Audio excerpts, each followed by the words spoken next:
Good morning, students. We already discussed the property of mixture and solution, and we can explain the concentration of solution. The concentration of solution may be defined as the amount of solute present in a given amount of solution. किसी भी particular solution में बेटा जितना amount of solute present होता है, the amount of solute is known as the concentration of the solution. It means हम कह सकते हैं कि concentration of solution depending upon the amount of the solute. Concentration of solution depending upon the amount of solute in the solution. किसी भी particular solution में जितने amount of solute होता है, that amount of solute is known as the concentration of the solution. Concentration of solution may be expressed in the following different types, and the first type of expression of concentration of solution is mass by mass percentage. Mass by mass percentage of solution. Mass by mass percentage. Mass by mass percentage of solution. यहाँ पर बेटा solute का भी मास लेंगे हम और solution का भी मास लेंगे. तो मास बाय मास परसेंटेज को जब हम डिफाइन करेंगे, एक्सप्लेन करेंगे, तो क्या लिखेंगे? The mass of the solute in gram. The mass of the solute. Mass of the solute in gram dissolve in 100 gram of the solution. Dissolve in 100 gram of the solution. As we know, the amount of solute in is given, the amount of solution is the concentration of solution. तो mass by mass percentage को हम define करेंगे बेटा कि mass of the solute in gram. किसी भी solute का मास अगर हम ग्राम में लें, dissolve in 100 gram of solution, तो हम उसको कहेंगे मास by mass percentage of the solution. जैसे हमने 100 ग्राम वाटर लिया और उसके अंदर हम 20 ग्राम शुगर डिजोल कर रहे हैं.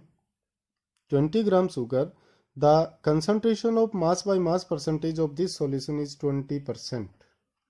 ओके, तो मास बाय मास परसेंटेज को हम किसी भी पर्टिकुलर सॉल्यूशन का अगर मास बाय मास परसेंटेज हम निकालना चाहें, तो उसके लिए हम कौन सा फॉर्मूला यूज करेंगे बेटा? Mass by mass percentage. हमारे पास फॉर्मूला होगा मास ऑफ सोल्यूट.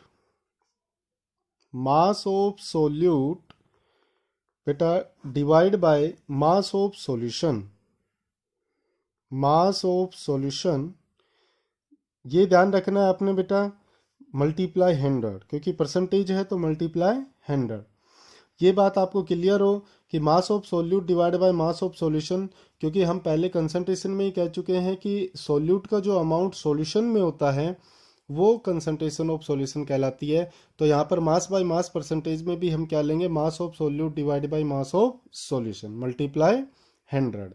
कुछ एक न्यूमेरिकल क्वेश्चंस में इन्हीं फॉर्मूलाज बेस पे हमारे पास न्यूमेरिकल क्वेश्चंस पुट होंगे बेटा. तो कुछ क्वेश्चंस के अंदर हमारे पास डायरेक्ट सॉल्यूशन का मास गिवन नहीं होगा, वहां पर मास होगा हमारे पास सॉल्वेंट का. तो उस केसेस में हम पहले हमें सॉल्यूशन का मास फाइंड आउट करना होगा. तो उस केस में हम कह सकते हैं बेटा mass of solute. Mass of solute divide by mass of solute. mass of solute plus mass of solvent. Mass of solvent multiply 100. क्योंकि हमें बोला था कि मास ऑफ सॉल्यूशन लेना है आपने, तो सोल्यूट प्लस सॉल्वेंट हमारे पास क्या फॉर्म होगा बेटा? सॉल्यूशन. तो अगर हमें सॉल्वेंट का मास गिवन हो तो हमें सॉल्यूशन का मास फाइंड आउट करना है, उसके बाद इस फॉर्मूला में वो वैल्यू पुट करनी है. सेकेंड मेथड हमारे पास होता है बेटा कंसंट्रेशन एक्सप्रेस करने का, मास by volume percentage. Mass by volume percentage. तो जैसा आपने पहले देखा मास बाय मास परसेंटेज, तो उसमें हमने सोल्यूट का भी मास लिया और सॉल्यूशन को भी मास में ही लिया कि मास of solute divide by mass of solution multiply 100। लेकिन यहाँ पर आपके पास जो एक्सप्रेसिंग वे है वो है मास बाय वॉल्यूम परसेंटेज। तो इसमें आपको क्या करना है, सोल्यूट का मास लेना है और सॉल्यूशन का बेटा वॉल्यूम लेना है। ओके, तो मास बाय वॉल्यूम परसेंटेज को हम कैसे डिफाइन करेंगे, the mass of the solute in gram dissolve in 100 millilitre of the solution. वहां पर हमने कहा था 100 ग्राम ऑफ सॉल्यूशन, या हम कह देंगे 100 मिलीलीटर ऑफ सॉल्यूशन। इसको हम इसको डिफाइन करेंगे, the mass of the solute, the mass of the solute in gram, mass of the solute in gram dissolve in 100 milliliter of the solution। क्योंकि बेटा आपको वॉल्यूम लेना है और वॉल्यूम को हम किस में लेंगे, मिलीलीटर में लेंगे। किस में लेंगे, मिलीलीटर में लेंगे। तो सोल्यूट का हमने मास ले लिया और सॉल्यूशन का हमने क्या ले लिया, वॉल्यूम ले लिया। तो mass of solute in gram divide by volume of solution in millilitre. इसको हम फॉर्मूला बेस पे अगर हम लिखें तो हम कैसे लिखेंगे बेटा, वो हम लिखेंगे mass by volume percentage. Mass by volume percentage is equal to mass of solute, mass of solute, ये ध्यान रहे मास ऑफ सोल्यूट आपको लेना है ग्राम में। मास of solute in gram divide by volume of solution, volume of solution, solution का आपको volume लेना है, वॉल्यूम ऑफ सॉल्यूशन मल्टीप्लाई 100। ठीक है बेटा, mass of solute divide by volume of solution multiply 100। तो ये हमारे पास दो तरह से हमने कंसंट्रेशन को एक्सप्रेस किया। थर्ड वे है हमारे पास का एक्सप्रेसिंग ऑफ कंसंट्रेशन, और वो है बेटा volume by volume percentage. Volume by volume percentage, volume by volume percentage. इसमें आप देख रहे हैं कि इसमें सोल्यूट का भी वॉल्यूम है और सॉल्यूशन का भी वॉल्यूम है। तो इसको हम क्या लिखेंगे, the volume of solute in millilitre, the volume of solute, the volume of solute in, the volume of solute in millilitre dissolve in 100 milliliter of the solution। volume of solute in milliliter dissolve in 100 milliliter of the solution। यहाँ पर आपको दोनों का volume लेना है, solute का भी और सॉल्यूशन का भी। तो इसको हम कैसे एक्सप्रेस कर देंगे बेटा, volume by volume percentage, volume by volume percentage हमारे पास हो गया volume of solute, volume of solute वो भी मिलीलीटर में लेना है आपको, volume of solute in millilitre divide by volume of solution, volume of solution, volume of solution बेटा इन मिलीलीटर, इन मिलीलीटर मल्टीप्लाई 100। ये हमारे पास तीन तरह से एक्सप्रेशन थे कंसंट्रेशन ऑफ सॉल्यूशन के। आफ्टर दैट नेक्स्ट टॉपिक हमारे पास आता है बेटा saturated, unsaturated and super saturated solution. According to concentration solution can be divided into 3 categories. Amount of solute के अकॉर्डिंग बेटा सॉल्यूशन को हम 3 कैटेगरीज में डिवाइड करते हैं। According to concentration, we can explain the saturated solution, saturated solution, saturated solution, unsaturated solution and super saturated solution। जैसा कि आपको नाम से ही क्लियर हो रहा है बेटा, saturated, saturated means maximum limit वहाँ पे चली गई है सोल्यूट की। मैक्सिमम जितना सोल्यूट उसमें ऐड होना था वो सोल्यूट उस पर्टिकुलर सॉल्यूशन के अंदर ऐड हो चुका है. No more solute can be dissolve in the solution. It means saturated solution हम क्या कह सकते हैं? A solution which contain the maximum amount of solute. A solution which contain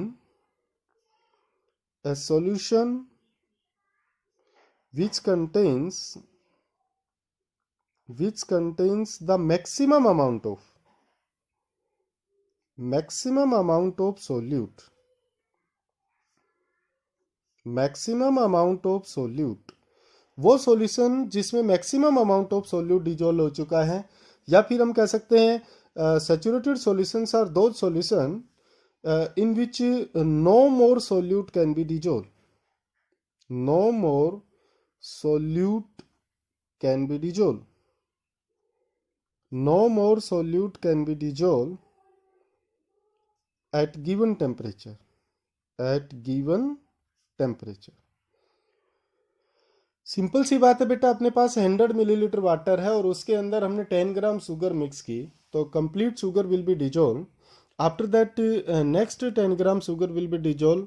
then ये शुगर भी हमारी उस वाटर में, उस सॉल्यूशन में डिजोल्व हो चुकी. एक लिमिट ऐसी आएगी कि उस पर्टिकुलर लिमिट के बाद no more sugar can be dissolve in the solution at given temperature. उस पर्टिकुलर टेम्परेचर पे बेटा no more sugar can be dissolve in the solution. Then this type of solution is known as saturated solution. वो solution जिसमें और solute dissolve नहीं हो सकता, हम उसको सैचुरेटेड सॉल्यूशन कहेंगे. हम वाटर में शुगर डिजोल्व करते गए, एक पर्टिकुलर लिमिट आएगी बेटा जिस लिमिट पे और आगे शुगर डिजोल्व नहीं होगी. वही सॉल्यूशन हमारा क्या कहलाएगा? Saturated solution. क्या कहलाएगा? Saturated solution. After that unsaturated solution. Unsaturated solution.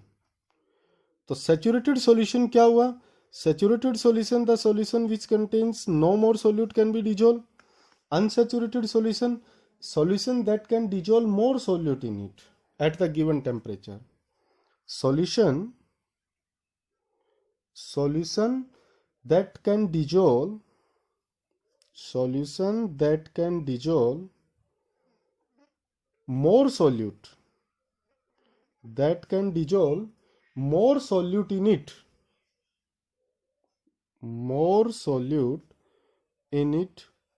at given temperature. यानी कि जब तक शुगर उस पर्टिकुलर सॉल्यूशन में डिजोल्व हो रही थी बेटा, उस सॉल्यूशन को हम अनसैचुरेटेड सॉल्यूशन कह रहे थे. लेकिन जब एक ऐसी लिमिट आ गई कि no more sugar can be dissolve in the solution, then that solution is known as saturated solution.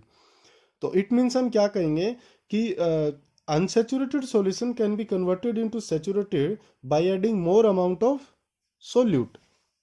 अगर हमारे पास सॉल्यूशन अनसैचुरेटेड है तो उस अनसैचुरेटेड सॉल्यूशन को हम सैचुरेटेड में कन्वर्ट कर सकते हैं bye adding more amount of solute. और ज़्यादा सोल्यूट उसमें ऐड करके हम सैचुरेटेड सॉल्यूशन में कन्वर्ट कर सकते हैं. ओके, बट अगर हमारे से पूछा जाए कि why we can convert unsaturated solution to unsaturated, हम सैचुरेटेड सॉल्यूशन को अनसैचुरेटेड में कैसे कन्वर्ट कर सकते हैं, तो उसके लिए बेटा दो ही तरह के मेथड है. एक तो पहला मेथड ये है कि बाय इंक्रीजिंग टेम्परेचर. हमने कहा एट गिवन टेम्परेचर वो शुगर उस वाटर में डिजोल्व होना बंद हो गई थी, लेकिन उस पर्टिकुलर टेम्परेचर पे अगर हम उस सॉल्यूशन को हीट करेंगे तो more sugar can be dissolve. It means saturated solution can be converted into unsaturated. तो it means saturated converted into, common सी बात है बेटा, अगर सैचुरेटेड को हमें अनसैचुरेटेड में कन्वर्ट करना है तो उसके लिए दो ही मेथड हमारे पास है. पहला है टेम्परेचर इंक्रीज करेंगे. अगर वाटर में शुगर या साल्ट डिजोल्व होना बंद हो गया है तो हम उस सॉल्यूशन को हीट करेंगे तो क्या होगा कि जो भी सॉल्वेंट होगा, सॉल्वेंट के मॉलिक्यूल्स एनर्जी को गेन करेंगे और एनर्जी को गेन करके वो मॉलिक्यूल्स दूर जाएंगे तो और शुगर या और सोल्यूट उसमें डिजोल्व ऐड हो सकता है. तो पहला मेथड तो हुआ बाय इंक्रीजिंग टेम्परेचर, और सेकंड मेथड है बेटा बाय एडिंग मोर सॉल्वेंट. अगर हमें उसमें और सोल्यूट ऐड कराना है, यानी कि सैचुरेटेड को अनसैचुरेटेड में चेंज करना है, तो हमें उसके अंदर और सॉल्वेंट ऐड करना होगा, और सॉल्वेंट ऐड करने से मोर solute can be dissolve and saturated solution converted into unsaturated. Okay, लेकिन हमने पहला मेथड यहां पर कहा कि बाय इंक्रीजिंग टेम्परेचर, अगर हम उस सैचुरेटेड सॉल्यूशन को टेम्परेचर इंक्रीज कर देंगे तो उसमें कुछ शुगर डिजोल्व हो जाएगी, लेकिन वहां पर भी एक लिमिट आएगी कि उस पर्टिकुलर लिमिट के बाद no sugar, no solute can be dissolved in the given solution, and that type of solution is known as super saturated solution. Super saturated solution. तो सुपर सैचुरेटेड सॉल्यूशन हमारे पास क्या होगा बेटा? Super saturated solution, A solution which contains temporary contain more solute. Temporary contain का मतलब जब तक उसमें सोल्यूट डिजोल्व होता रहेगा, जब तक वो टेम्परेचर इंक्रीज हो रहा है, और उसके बाद भी एक लिमिट आएगी कि सैचुरेशन हो जाएगा उस सॉल्यूशन में भी। That solution is known as super saturated solution. जब सुपर सैचुरेटेड सॉल्यूशन का टेम्परेचर डिक्रीज होगा तो जो एक्स्ट्रा सोल्यूट हमने ऐड किया, मोर सोल्यूट हमने ऐड किया था आफ्टर सैचुरेशन लेवल, वो सोल्यूट हमारा क्रिस्टल्स के रूप में फॉर्म होना स्टार्ट हो जाता है। That type of solution is known as super saturated solution. And अब नेक्स्ट पॉइंट है बेटा हमारे पास सोल्यूबिलिटी। सोल्यूबिलिटी नाम से ही मालूम है, देखो कोई भी चीज कोई भी सोल्यूट अगर सोलवेंट में डिजोल्व होता है तो हम उस सोल्यूट की क्या कहेंगे? सोल्यूबिलिटी कहेंगे। तो maximum amount of solute in gram, maximum amount of solute in gram which can be dissolve in 100 gram of the solvent. Solubility और कंसंट्रेशन में केवल एक बेसिक डिफरेंस यही है, यहां पर हम कह सकते हैं maximum amount of solute, maximum amount of solute in gram which can be dissolved in 100 gram of the solvent, which can be dissolved in 100 gram of solvent। वहां पर कंसंट्रेशन में हमने कहा था बेटा amount of solute in gram can be dissolve in 100 gram of solution. Okay, वहां पर हमने सॉल्यूशन लिया था, सोल्यूबिलिटी में आपको क्या लेना? सोलवेंट लेना, क्योंकि सोल्यूबिलिटी सॉल्यूशन पे डिपेंड नहीं करती, वो पर्टिकुलर सोलवेंट पे डिपेंड करती है। फॉर एग्जाम्पल के लिए हम बात करें कि हमने 100 ग्राम वाटर लिया, 100 ग्राम वाटर में हमने कहा कि 30 ग्राम शुगर मिक्स की। आफ्टर दैट 30 ग्राम के बाद देखा कि no more sugar can be dissolve, और ज्यादा शुगर उसमें डिजोल्व नहीं हो पा रही। इसका मतलब क्या आ गया कि solubility of sugar is 30 gram in 100 gram of water. उसी तरह से हमने देखा कि साल्ट की हम बात करें, कॉमन साल्ट की सोल्यूबिलिटी 36 ग्राम होती है। It means 100 gram of water के अंदर केवल 36 ग्राम साल्ट ही डिजोल्व हो सकता है, उससे आगे साल्ट डिजोल्व नहीं होगा। बट ये सोल्यूबिलिटी बेटा 20 डिग्री सेल्सियस पे बताई गई है आपको कि साल्ट की सोल्यूबिलिटी 36 ग्राम है, शुगर की सोल्यूबिलिटी 67 ग्राम है, और पोटासियम परमैंगनेट की solubility 32 gram in 100 gram of water. अगर हम फिर वही बात सैचुरेशन अनसैचुरेटेड वाली आ जाएगी, अगर हम टेम्परेचर को इंक्रीज करेंगे तो उस सैचुरेटेड को भी हम कुछ टाइम के लिए किस में कन्वर्ट कर सकते हैं? Unsaturated solution. अब आता है effect of temperature and pressure on solubility. Effect of temperature and pressure, temperature and pressure, temperature and pressure on solubility. Temperature और प्रेशर का सोल्यूबिलिटी पे क्या इफेक्ट होता है बेटा? इसमें हम सॉल्यूशंस को यहाँ पर दो तरह से डिवाइड कर देते हैं। एक तो होता है, लेंगे बेटा solubility of solid in liquid, solubility of solid in liquids. Solids को लिक्विड्स में डिजोल्व करें तो कॉमन सी बात है, सॉलिड हम यहाँ पर क्या ले लेते हैं? Sugar and salt. लिक्विड के रूप में हम क्या ले लेते हैं? वाटर। तो बताइए जब टेम्परेचर की बात करें तो जब टेम्परेचर इंक्रीज होगा तो शुगर और साल्ट की सॉल्युबिलिटी वाटर में इंक्रीज होगी कि डिक्रीज होगी? जनरली सबको मालूम है कि शुगर और साल्ट की सॉल्युबिलिटी इंक्रीज होगी। तो क्लियर हो गया कि solubility of solid in liquid, solubility of solid in liquid, increase in temperature is increase, मतलब सॉल्युबिलिटी इंक्रीज होगी जब टेम्परेचर इंक्रीज होगा, और जब सॉल्युबिलिटी डिक्रीज होगी जब टेम्परेचर डिक्रीज होगा बेटा। टेम्परेचर इज डिक्रीज, मतलब टेम्परेचर डिक्रीज होगा तो सॉल्युबिलिटी भी डिक्रीज होगी, और टेम्परेचर इंक्रीज होगा तो सॉल्युबिलिटी भी इंक्रीज होगी। And solubility of solid in liquid remains unaffected by change in pressure, यानी कि सॉलिड का लिक्विड की सॉल्युबिलिटी में प्रेशर का कोई इफेक्ट नहीं होता, ओनली फॉर टेम्परेचर का इफेक्ट होता है बेटा। और वो एक बहुत ही सिंपल एग्जांपल हमने देख लिया। अगर हम ठंडा पानी लेंगे तो उसमें शुगर जल्दी से डिजोल्व नहीं हो पाएगी क्योंकि उसका टेम्परेचर कम है। तो टेम्परेचर डिक्रीज है तो सॉल्युबिलिटी भी डिक्रीज है। अगर हम टेम्परेचर हॉट वाटर लेंगे तो बेटा शुगर इजीली डिजोल्व हो जाएगी। It means solubility of solid in liquid increase with increase in temperature and decrease in temperature. After that solubility of gases in liquid, gases in liquid,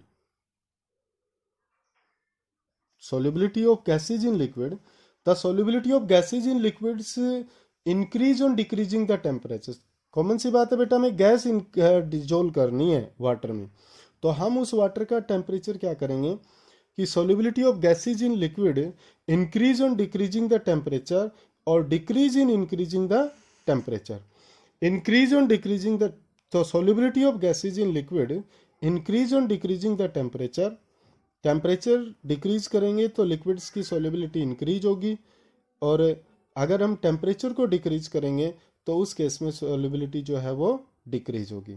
same उसी तरह से gases in liquid के ऊपर बेटा solubility, अगर हम temperature की बात करें तो solubility increase on decreasing temperature and solubility decrease on increasing temperature। in the same way हम बात करें बेटा प्रेशर की, तो solubility of gases in liquid increase on increasing the pressure, pressure के ऊपर भी इफेक्ट होगा यहाँ पे। solubility of gases increase on increasing pressure, अगर हम प्रेशर को इंक्रीज करें तो सॉल्युबिलिटी गैसेस की इंक्रीज होगी, और अगर हम solubility of gases in decrease करें ऑन डिक्रीजिंग प्रेशर, अगर प्रेशर को डिक्रीज करेंगे तो सॉल्युबिलिटी गैसेस डिक्रीज होगी, और solubility of gases increase on increasing pressure.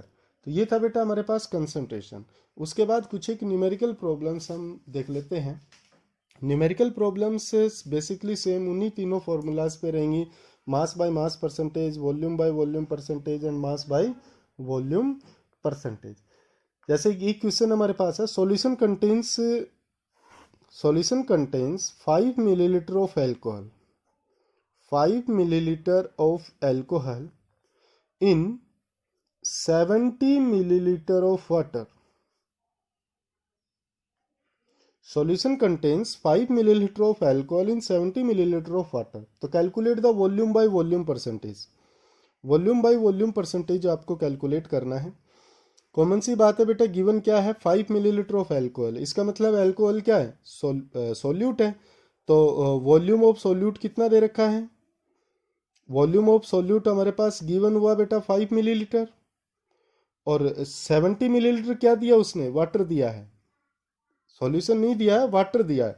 तो वॉल्यूम ऑफ सॉल्यूशन नहीं होगा बेटा, सॉल्वेंट लेंगे हम यहाँ पे। वॉल्यूम ऑफ सॉल्वेंट कितना है बेटा, 70 मिलीलीटर। इसका मतलब हमें वॉल्यूम ऑफ सॉल्यूशन निकालना होगा। वॉल्यूम ऑफ सॉल्यूशन हम यहाँ पर पहले फाइंड आउट करेंगे, और वो हमारे पास आएगा volume of solute plus volume of solvent. तो 70 + 5 it means 75 millilitre. It means volume of solution हो गया 75 मिलीलीटर। अब हम वॉल्यूम बाय वॉल्यूम परसेंटेज का फॉर्मूला लगा देंगे। हमें पता है volume of solute divide by volume of solution multiply 100 होता है। तो वॉल्यूम ऑफ सॉल्यूट कितना हमारे पास गिवन है, 5 मिलीलीटर गिवन है, उसके बाद वॉल्यूम ऑफ सॉल्यूशन हमने कितना निकाला बेटा, 75 मिलीलीटर निकाला, मल्टीप्लाई 100, 5, 25, ठीक है। हमारे पास कितना आया, नहीं 5, 1, 15, सॉरी 15। उसके बाद हम इसको सोल्व करेंगे तो वो हमारे पास आएगा बेटा 6.66%। तो वॉल्यूम बाय वॉल्यूम परसेंटेज कितना आ गया, 6.66% आ गया। या हम करेंगे 25 से कैंसिल कर देंगे, 25, 3, 4, 20/3, 20/3 हमारे पास वही 6.66% आएगा। तो ये था volume by volume percentage. Same इसी तरह से हमारे पास एक क्वेश्चन हम और लेते हैं, मास बाय मास परसेंटेज या मास बाय वॉल्यूम परसेंटेज। तो वो हमारे पास देखिए क्या है, calculate the mass of glucose, calculate the mass of glucose, हमें ग्लूकोज का मास कैलकुलेट करना है, एंड मास ऑफ वाटर, दोनों निकलवाए उसने, mass of glucose and mass of water required to make 250 gram of 25% solution of glucose. क्या दिया उसने, 250 gram of 25% solution of glucose, ठीक है। तो सॉल्यूशन देखिए बेटा, सॉल्यूशन इसका क्या होगा, देखो एक तो उसने क्या चीज निकलवाई है, एक तो उसने मास ऑफ ग्लूकोज निकलवाया, मास ऑफ ग्लूकोज का मतलब मास ऑफ सोल्यूट उसने फाइंड आउट करवाया, एक उसने मास ऑफ वाटर निकला, इसका मतलब मास ऑफ सॉल्वेंट भी उसने फाइंड आउट करवाया। गिवन क्या है हमारे पास यहाँ पे, गिवन क्या है, गिवन है mass of solution, mass of solution, और मास ऑफ सॉल्यूशन हमारे पास कितना गिवन है बेटा, 250 ग्राम है। उसके बाद और क्या गिवन है, फिर हमें दे रखा है उसने मास by mass percentage, mass by mass percentage हमारे पास है गिवन है 25%। तो एज वी नो हमें मालूम है कि मास बाय मास परसेंटेज का फॉर्मूला क्या होता है बेटा, mass by mass percentage is equal to mass of solute, mass of solute divide by mass of solution multiply 100। Mass by mass percentage is equal to mass of solute upon mass of solution multiply 100। हमें mass by mass percentage given है, तो put these values in this for above formula, इस फॉर्मूले में हम ये value put करेंगे। तो मास बाय मास परसेंटेज की जगह हम क्या पुट कर देंगे बेटा, 25। उसके बाद मास ऑफ सोल्यूट तो हमें निकालना ही है, मास ऑफ सोल्यूट कह दीजिए चाहे मास ऑफ ग्लूकोज कह दीजिए, क्योंकि ग्लूकोज यहाँ पर सोल्यूट है और वाटर सोलवेंट है। तो mass of glucose divide by mass of solution हमें गिवन है, मास ऑफ सॉल्यूशन हमारे पास है 250 मल्टीप्लाई 100। हम इसको सोल्व करेंगे तो हमारे पास मास ऑफ ग्लूकोज कितना आएगा, mass of glucose is equal to 25 multiply 250 divide by 100। 25 625 divide by 10, और हमारे पास आ गया बेटा 62.5 ग्राम, 62.5 ग्राम आ गया बेटा हमारे पास मास ऑफ ग्लूकोज। ग्लूकोज हमारे पास सोल्यूट है, हमें मालूम है कि मास ऑफ सॉल्यूशन क्या होता है, mass of solution, mass of solution होता है बेटा mass of solute, mass of solute plus mass of solution, mass of solute plus mass of solution, solution नहीं solvent, mass of solute plus mass of solvent. तो mass of solution कितना हमारे पास 250 ग्राम given है, mass of solute, solute का मतलब glucose हम निकाल चुके, कितना निकल गया 62.5 ग्राम, 62.5 gram plus mass of solvent, और सॉल्वेंट के लिए हमने इस क्वेश्चन में क्या लिया है, वाटर। तो मास ऑफ वाटर भी उसने फाइंड आउट करवाया था, तो मास ऑफ वाटर हमारे पास क्या आ जाएगा बेटा, mass of water is equal to 250 minus 62.5, और वो हमारे पास होगा बेटा 187.5 ग्राम। तो मास ऑफ ग्लूकोज आया 62.5, मास ऑफ वाटर हमारे पास आया 187.5 ग्राम। ओके बेटा, इसके बाद कुछ एक न्यूमेरिकल्स हम आपको असाइनमेंट के तौर पे भेज रहे हैं, वो न्यूमेरिकल्स बेटा आपको रफ नोटबुक में सॉल्व करके देखना।